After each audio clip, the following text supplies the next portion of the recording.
Then a bright flickering down along the caught his eye.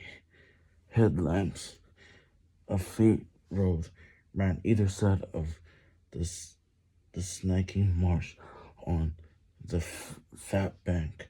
It was no other if a car came.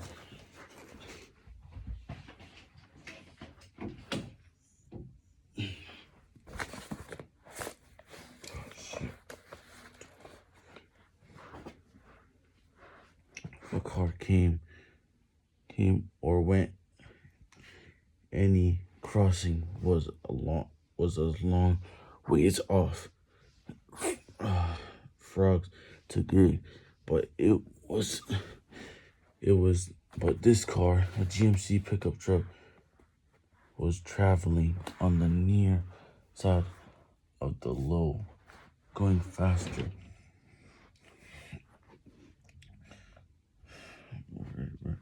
Going faster than when somebody would go who was listening for the big frogs. Phineas sat straight, wondering what to do. Otis,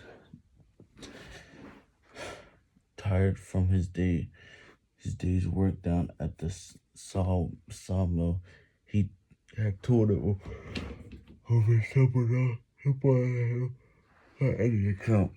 Holding his breath, Phineas waited to see what the driver of the pickup would do at the junction with what everybody around here called Johnson Road Dan. He would turn up. He had turned up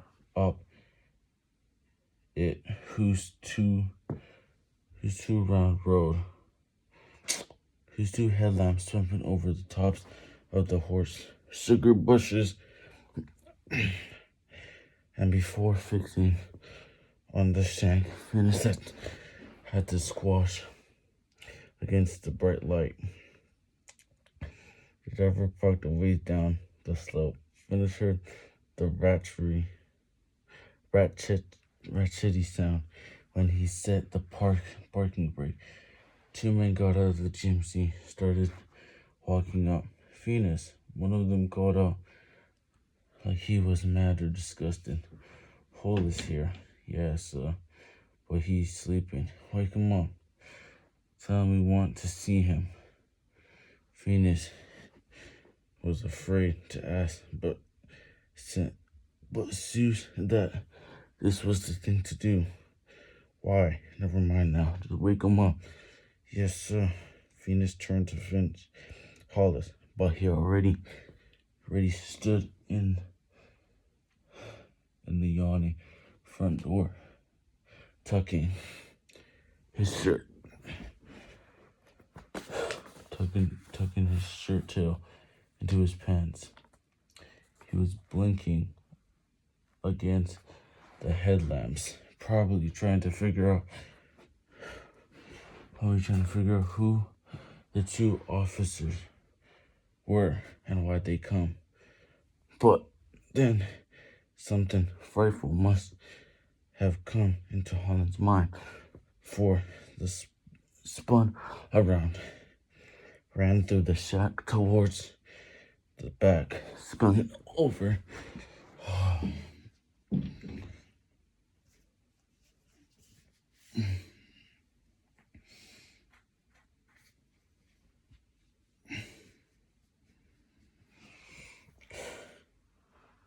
Spilling over something that broke with a crash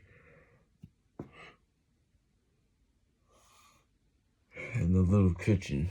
The two white men split up, each going around the side of the shack, and Phineas soon heard one of them holler that the nigger was doubling back towards the slope. This shout was no sooner echoing in the woods and Hulis came into sight, breathing hard like he had running all night, and jumped into the sky. Oh, where is it? Into the sky on his way down the slope, maybe figuring that the officers wouldn't chase him. Wouldn't chase him through the gumbo and the squeaking pigs.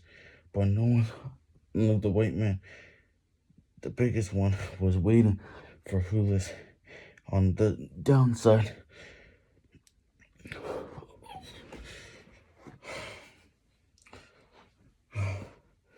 Downside of the pen and hugged him around the middle like a football. He tumbled onto the grass and went on the Phoenix. Couldn't see the fist working like it had a hammer, in rising and falling against the shine of the headlamps. You got him? The other fake cried, coming at a low. I got him. Hold on, I got him good. And Holland sprang up. He was strong. Holliston looked like he was getting away. Somebody screaming for him to do it.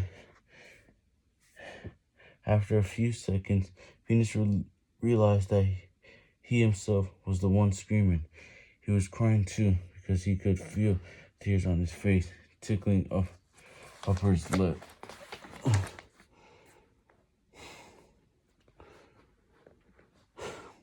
Yeah, Hullis scrambling up the slope on all fours. The second Faye kicked him in the face, he went down again. He didn't make a sound for a while. The Faye stood over him, hands on their hips, spitting and pushing like they were all sick from all the work Hollins had given them. But then each of them took one of Holland's floppy legs and dragged him over to the pickup.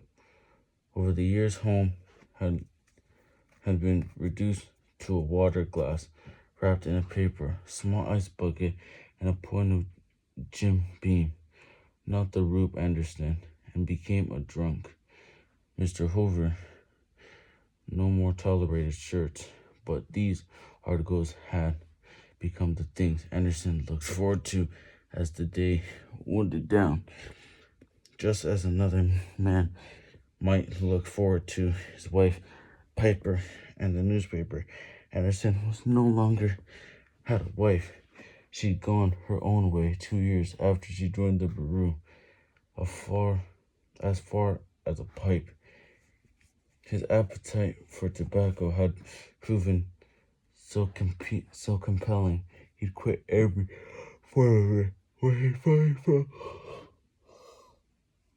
Had the strength to put it down. Cigarettes and newspapers tended to infuriate him, particularly after reading the accounts of incidents he'd been party to. The account couldn't recognize in the writing of Colonel, of the truth he'd seen with his own eyes, with his eyes closed, and he surveyed another